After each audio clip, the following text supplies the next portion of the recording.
বিপদের উপর মহাবিপদ, ঘনিয়ে আসছে বিপদ। এবার সবচেয়ে বড় খবর প্রকাশ করলো দেশের তাবড় তাবড় বিজ্ঞানীরা। মারাত্মক বিপদ বাড়াচ্ছে জলবায়ু পরিবর্তন। দ্রুত হারে গলছে বরফ, বাড়ছে সমুদ্রের জলস্তর, যে কারণে সমুদ্র গর্ভে তলিয়ে যাবে দেশের 3টি রাজ্য। ভয়ঙ্কর বিপদ বার্তার চরম অশনি সংকেত দিলেন বিশ্বের তাবড় তাবড় বিজ্ঞানীরা। তো কবে কখন কোন কোন রাজ্যগুলি সমুদ্র গর্ভে তলিয়ে যাবে, কি এমন অশনি সংকেত দিয়েছেন বিশ্বের তাবড় তাবড় বিজ্ঞানীরা? বিস্তারিত খবর জানিয়ে দেবো এই ভিডিওতে। বিস্তারিত জানতে হলে ভিডিওটি অবশ্যই শেষ পর্যন্ত দেখবেন। ভিডিওটিতে একটি লাইক করবেন, চ্যানেলটি সাবস্ক্রাইব করে পাশে আসা বেল বাটনটি বাজিয়ে দেবেন পরবর্তী লেটেস্ট খবরগুলি সবার আগে দেখার জন্য।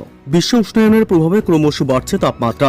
বরফ গলে সমুদ্র পৃষ্ঠে পাল্লা দিয়ে বাড়ছে জলের উচ্চতাও। এর ফলে কলকাতা, সুন্দরবন এবং উত্তরবঙ্গ নিয়ে আশঙ্কার কথা শোনালো রাষ্ট্রপুঞ্জের অধীনস্থ সংস্থা inter governmental panel on climate চেঞ্জের IPCC রিপোর্টে জানানো হয়েছে, সমুদ্রতলের উচ্চতা বৃদ্ধির ফলে যে দেশগুলির বিপদ সবচেয়ে বেশি তার মধ্যে অন্যতম ভারত। চলতি শতাব্দীর মাঝামাঝি সময়ে ভারতের প্রায় 3.5 কোটি মানুষ উপকূলবর্তী অঞ্চলে বন্যার শিকার হতে পারেন। এই শতাব্দীর শেষ দিকে 4.5 থেকে 5 কোটি মানুষ বিপদগ্রস্ত হতে পারেন। 2050-এর মধ্যে উপকূলবর্তী অঞ্চলে বাস্তুতন্ত্র বদলে যেতে পারে। 2100-এর মধ্যে জীবিকার ধরনেও বদল আসতে পারে। নিচু অঞ্চলগুলি ডুবে যাওয়ার ফলে বহু মানুষকে অন্যত্র সরে যেতে হবে। এর ফলে শহরগুলির ওপর চাপ বাড়বে। একই সঙ্গে IPCC রিপোর্টে আশঙ্কা প্রকাশ করা হয়েছে, প্রতি বছর 1.5 ডিগ্রি করে তাপমাত্রা বৃদ্ধি পেতে পারে কলকাতায়। এর জেরে পরিবর্তন আসতে পারে প্রাকৃতিক পরিবেশে। 2030-এর মধ্যে এশিয়ার বহু শহরে ভূগর্ভস্থ জলের পরিমাণ আরও কমে যাবে বলেই আশঙ্কা প্রকাশ করেছেন বিজ্ঞানীরা। এর ফলে সমস্যায় পড়তে পারেন কলকাতা, দিল্লি, করাচির মতো শহরের কয়েক কোটি মানুষ।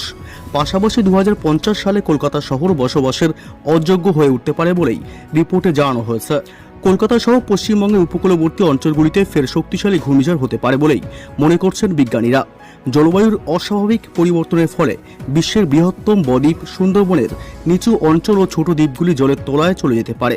সে কারণেই এই অঞ্চলে বসবাসকারী মানুষজনকে অন্যত্র সরে যেতে হবে। জলবায়ু পরিবর্তনের ফলে আসন্ন বিপদ রুখতে দ্রুত তৎপর হতে হবে বলেই জানিয়েছেন বিজ্ঞানীরা।